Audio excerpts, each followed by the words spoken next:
Finally আমাদের দিয়ে দিল হসপিটাল থেকে ছুটি। এখন যাব আমরা ঘরে। হ্যালো এভরিওয়ান, তোমরা সবাই কেমন আছো? আমার মিনি ব্লগে তোমাদের সবাইকে ওয়েলকাম। আমি এখন ঘরে যাব। গোটা এক সপ্তাহ পরে আমাদের ছুটি দিল। আমরা এখন সবাই ঘরে যাব। সারা জামা কাপড় যা আছে সব গোছানো হয়ে গেছে। বর গেল, মানে হাজব্যান্ড গেল গাড়ি নিয়ে আসতে। দিদি মাকে রেডি করিয়ে দিচ্ছে, তারপরে আমাকে রেডি করালো। এখানে দেখতে পাচ্ছ আমি কতটা কমজোর হয়ে গেছি। এতটা কমজোর নিজেকে দেখে নিজেরই খারাপ লাগে, সেটা আর কি বলবো বলো। তোমাদের ভালোবাসায় সব কিছু ভালোভাবে হয়ে গেছে। মনটাও একটু খুশি ছিল, কতদিন পরে ঘরে যাব। এরপরে ঘরে গিয়ে একটু ফ্রেশ হতে পারো, ভালোভাবে থাকতে পারবো। একটা কথা বলি, ভালো পেশেন্টও যদি মেডিকেলে দুদিন থাকে না, সেও পেশেন্ট হয়ে যায়। আর আমি তো পেশেন্ট মানুষ, এক সপ্তাহ দিয়ে আছি।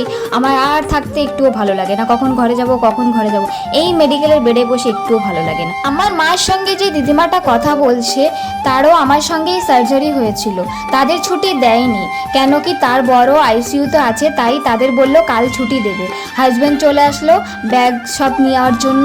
এখন আমরা যাচ্ছি, সব কিছু লাইট উইট বন্ধ করে এখন আমরা যাব গাড়ির কাছে। সব সামানও নেওয়া হয়ে গেছে। তোমাদের সঙ্গে দেখা হচ্ছে না ভিডিওতে।